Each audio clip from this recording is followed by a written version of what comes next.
Hello, I just wanted to share this hand with you that came up in one of my class sessions last week. We're sitting south, we've got 12 points, we're playing Echo. So my student opened, one no trump, followed by a double from west, pass from partner in north, and then a pass from east. So we've ended up playing in one no trump double, never a very nice place to be. I'm not going to play this through because it's too horrible for words, but I will show you what the other hands were holding. So let's have a look here. Okay, so we can see West made a penalty double of one no trump with 16 or more points.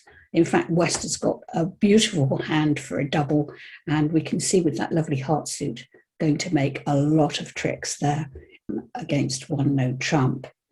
So you might say, well, West could have done better perhaps by bidding a game, by playing in three no trump. And in fact, they could make a game, but they're not going to make such a big score in a game as they are with this one no trump doubled. Now, what actually happened was that South went down, South only made two tricks. And so the score, because that side were vulnerable and doubled, the score was minus 1100. So a much better score than for East-West than if they had been in a game. So the question was, what went wrong? Well, these things can happen with a weak one no trump opening in any case if you've got points stacked against you on the other side. However, just take a look at South's hand again. There's 12 points. We're 12 points. We've got a balanced hand. And I think many of us will automatically think, well, that's a one no trump hand. I'm going to bid that.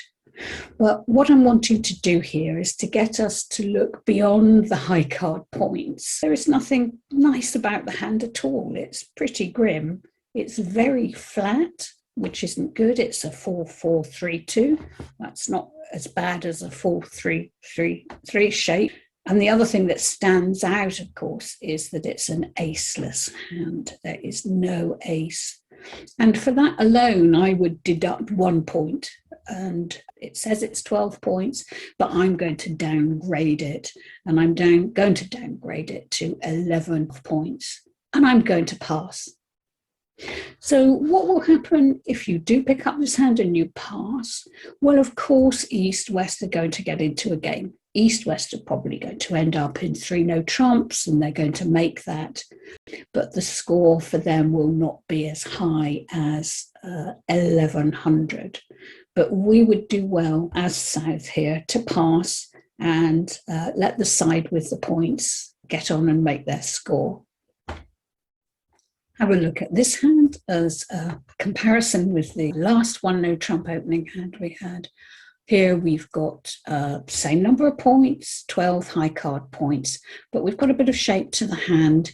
It's still a balanced hand, but we've got a 5 card diamond suit, and that's likely to generate some extra tricks.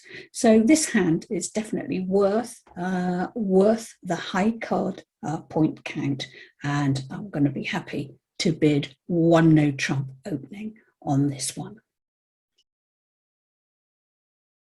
When it comes to suit opening bids, the same thing applies beyond your high card points.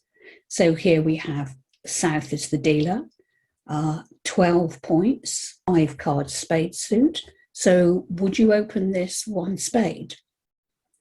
Well, interestingly, this hand meets the guideline of the rule of 20. That rule says that if you add your high card points to the number of cards in your longest two suits, if it comes to 20, then that's good enough to open.